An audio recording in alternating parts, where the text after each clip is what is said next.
The linguist reported to Marsh. The anthropologists can tell you what they please, Marsh, but some ancient Norse people certainly taught the Thule people their language. Marsh, page 20. Norsemen? Well, this is plausible because we know that Norsemen came via the North Atlantic and Canary currents and established settlements in the northeast and midwestern part of North America, especially the Great Lakes region, as early as 985 AD. There is evidence that the nearby Hopewell culture, the Mound Builders, 200 BC through 500 AD, in North America, close to the North settlements, traded with the ancient cities of Latin America. Therefore, it would not be improbable that many Norsemen permanently moved from the Great Lakes region to the place where the trade was occurring and mixed with the indigenous race. And while there, also taught them skills. Further, since the Canary Current also moves on to Mexico, some Norsemen may have sailed directly to Mexico even earlier than 985 AD. The many natural currents easily explain visitations of world travelers to pre-Columbian America and the South Pacific Isles. Thor Heyerdahl, believing that ancient people from the Americas were crossing the world's oceans long before Columbus, proved this in 1947 by successfully sailing his reed craft, the Kon-Tiki, across the Pacific Ocean from South America to the Tuamotu Islands, French Polynesia, using the natural ocean currents. To see the fascinating currents that make this possible, not only to the Americas but all over the world, see this intriguing map of the currents here. Unfortunately, theories about Norsemen in Central and South America have to remain theories because there is as yet no hard scientific proof. But as time goes on, who knows? Nevertheless, the pure white Indians of the Americas, with their red and gold blonde hair, brown and blue-green eyes, strongly suggest Nordic progenitors. The Phoenicians may also figure into the white race presence. We know they used the natural ocean currents and sailed across the Atlantic Ocean to the west coast of South America, and evidence shows conclusively that they used Brazil as a naval base for 800 years. However, whether they were white or black remains controversial. See endnote number 11.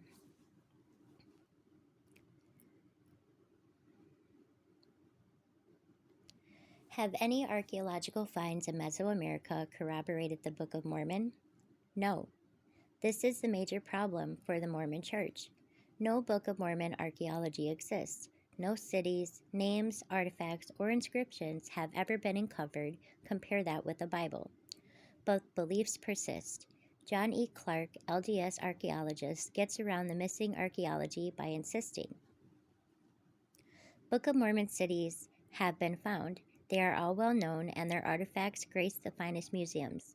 They are merely masked by archaeological labels, such as Maya, Olmec, and so on. The problem, then, is not that Book of Mormon artifacts have not been found, only that they have not been recognized for what they are. On the other hand, LDS anthropologist D.F. Green takes the opposite view, very aware that the Book of Mormon cannot be proved by archaeology. Finally, I should like to lay at rest the myth that by scurrying around Latin America looking for horses and wheels, we can prove the Book of Mormon. The mention of the wheel in the Book of Mormon and finding wheeled toy vehicles in Mexico is not proof of the book. The mention of horses in the Book of Mormon and finding petroglyphs of horses, especially the ones with Spanish saddles, carved on stone in the southwestern United States, is not proof of the book. The mention of fine linen in the Book of Mormon and finding beautifully woven textiles in Peru is not proof of the book. The mention of roads in the Book of Mormon and the finding of the Yaxuna Coba Sacbe, a causeway, in Yucatan is not proof of the book. I sometimes get the depressing feeling that every member of the church who has taken a cook's tour to Latin America, seen 3 pyramids, read 2 travel guides, and unlimited unlimbered his 35mm camera on some unsuspecting Lamanite, returns as an expert on Book of Mormon archaeology with pocket full of proof, seen by his own eyes. Rest assured that we are not accumulating a great flood of proof or evidence, which will in a few years burst the dam of secular resistance to the Book of Mormon and flood Zion with hordes of people demanding baptism. Brackets mine. Summary. Mormons believe that the Book of Mormon is the record of the ancient inhabitants of the Americas, specifically that a colony of white Hebrews arrived in 601 BC on the coast of Guatemala. Some LDS say Panama, or in keeping with the Heartland model, the east coast of the U.S. Also, that the dark-skinned descendants of Laman killed off the white Nephites in 421 AD and became the progenitors of today's indigenous people of the three Americas.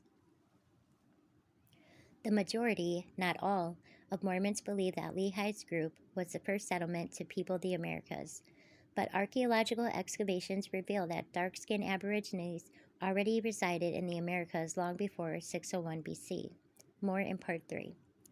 Therefore, in view of the latter, the LDS Church made accommodations by changing the wording of the introduction page of the Book of Mormon to indicate that possibly others were already here.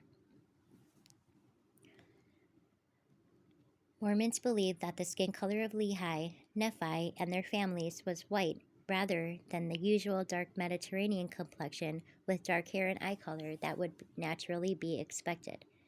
Therefore, members believe that the white Indians of Darien were throwbacks to Lehi's stock, thus proving the Book of Mormon as true. Farnsworth, in his book, The Americas Before Columbus, purposely or unknowingly did not give the correct dates of the pre-Columbian cultures, Olmec, Mayan, etc., which helped him prove an erroneous timeline correlation to the Book of Mormon.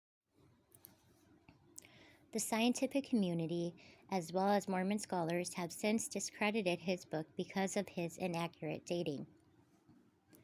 Despite attempts to connect the Book of Mormon people with the Mayans, the date of the Nephite landing of 601 BC does not coincide with the Mayans, 2000 BC.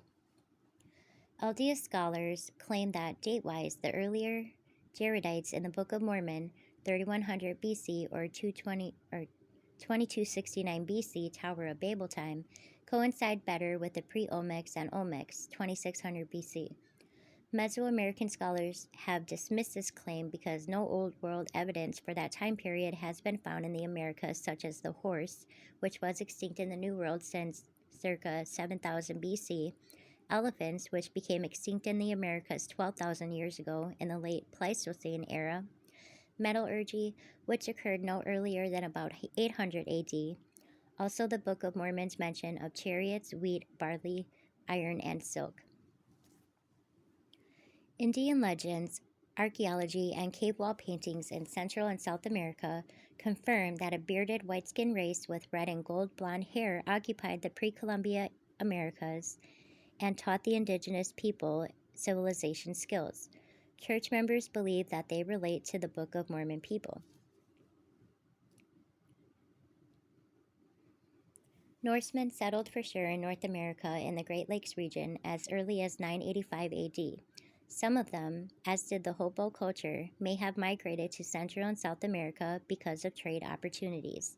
There may also have been earlier and more direct voyages to Mexico since the Canary Current the Norse came in on also flows there. When Dewey Farnsworth's book displayed Robert O. Marsh's 1923 photos of the white Indians of Darien, Mormons became convinced that they were throwbacks to the Lehi Hebrew stock and that their existence proved the Book of Mormon true. The white Indians of Darien were examined and declared not albinos, but as throwbacks to ancient white forefathers, but their Thule language revealed a Nordic influence, not Hebrew. We'll continue in the next part.